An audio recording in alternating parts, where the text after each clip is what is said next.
Bonjour, aujourd'hui on va s'attaquer à un texte court, mais d'une puissance incroyable, écrit par le grand Victor Hugo, Claude Gueux.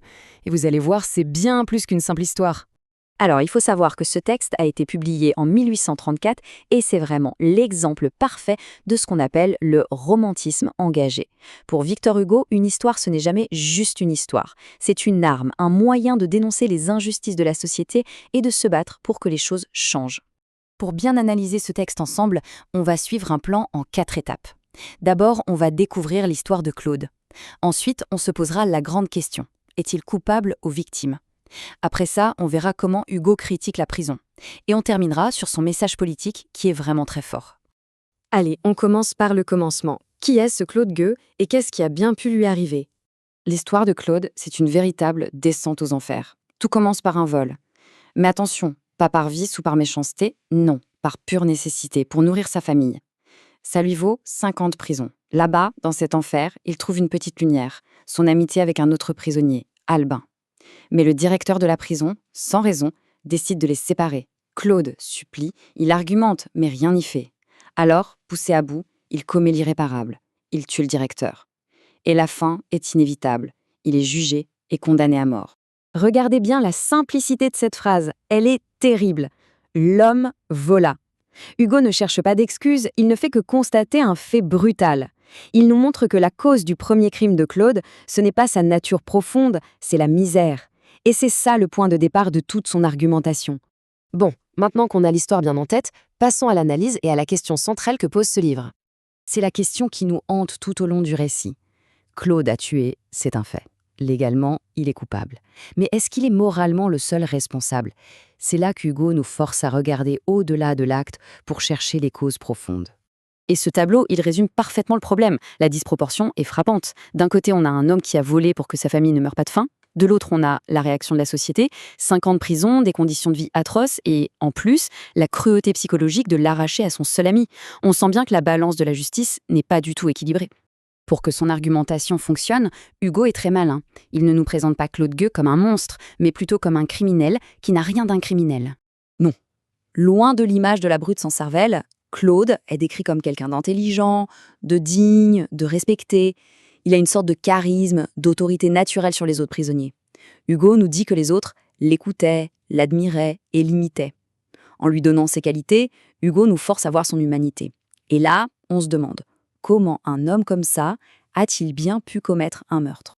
Et la réponse à cette question nous amène directement à la critique féroce du système carcéral. Pour Hugo, la prison ne guérit pas, elle empoisonne. C'est une idée centrale chez Hugo. La prison est un échec.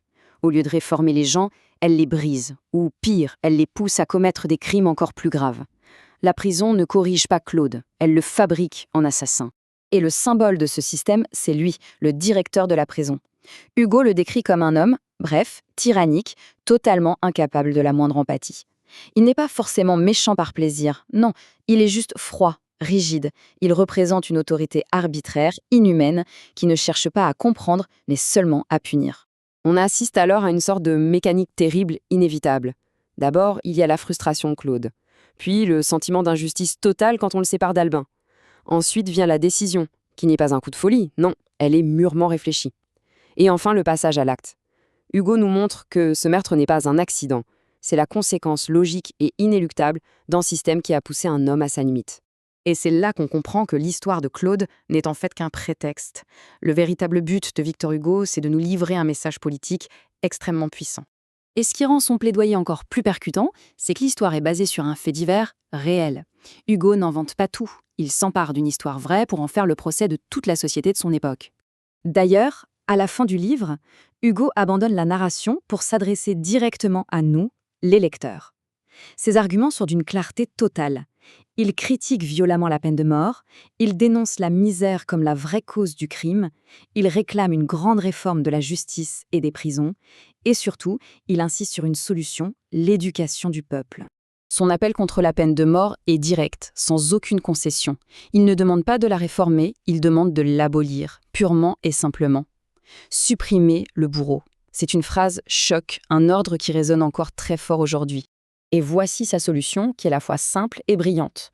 Il ne dit pas seulement d'arrêter de punir, il propose de remplacer la punition par la prévention. L'argent qu'on utilise pour exécuter des gens pourrait servir à éduquer des enfants. Pour Hugo, un maître d'école est beaucoup plus efficace qu'un bourreau pour lutter contre le crime. C'est un argument à la fois économique et profondément humaniste. Finalement, Claude Guët nous laisse avec une question immense et finalement toujours d'actualité.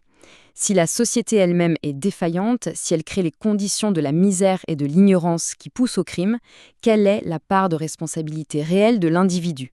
C'est une question qui nous invite à réfléchir bien au-delà du livre sur notre propre société.